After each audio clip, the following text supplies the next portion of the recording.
Today is Sunday, October 13th, 2024. Today I'm going to talk about genetic testing, both carrier screening done on the parents and PGT testing, which stands for pre-implantation genetic testing. I learned about all of this from a recently added module to the Gaze with Kids course titled Surrogacy and IVF within a newly added module called IVF Genetic Testing and Screening. The specialist in this video is Dr. Allison Bloom at Mainline Fertility in the Philadelphia area. In it, she explains that genetic testing is a crucial part of the surrogacy journey to ensure the health and well-being of your child. Dr. Bloom explains the various tests and screenings done for you, the intended parent, your egg donor, and your embryo. I'm just recapping it here, but I highly recommend watching this. The first part is carrier screening. You're looking for carriers of the same gene. This is done in the intended parent and the egg donor. Testing is done via blood sample or saliva. Screening is done on almost 500 genes. You're trying to determine if you and the egg donor are carriers for the same gene.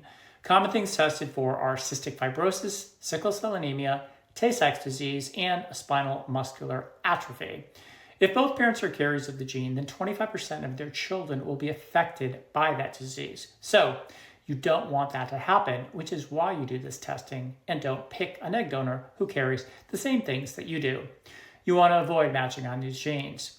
If you do proceed down this route with an egg donor who carries the same thing that you do, testing can be done on the embryos themselves so that you don't implant an embryo that carries this gene. In other words, testing can reveal if the embryo is one of these 25%.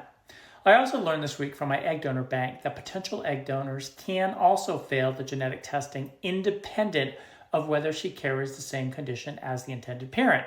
In other words, the genetic test on her can reveal such high risk that she is not approved to donate eggs. So there's really two things that carrier screening can reveal. One, should the egg donor be donating eggs? And two, do both parties carry the same gene, which we don't want?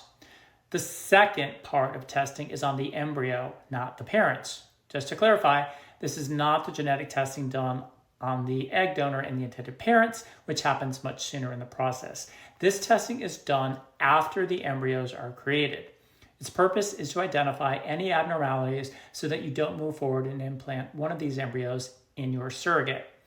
An embryo that makes it to the blastocyte stage, which is roughly 5 to 6 days after fertilization, and is considered a good quality embryo, can undergo this testing.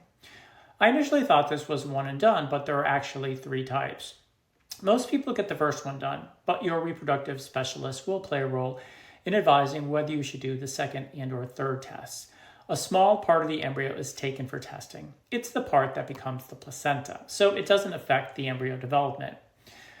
Here are the 3 types of PGT testing. PGT-A, known as aneuploidy, screens for chromosomal abnormalities, like Down syndrome. As the doctor puts it, this one just counts chromosomes to make sure the numbers are correct. The second type is PGT-M, otherwise known as monogenic.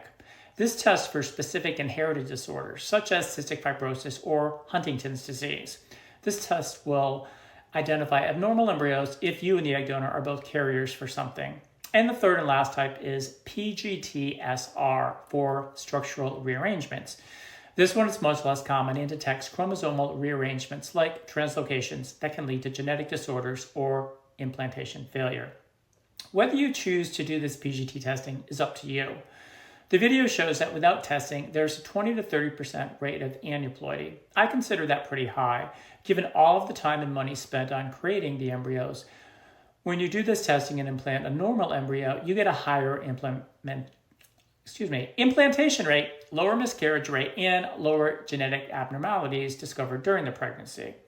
Overall, it increases the chances of a normal pregnancy.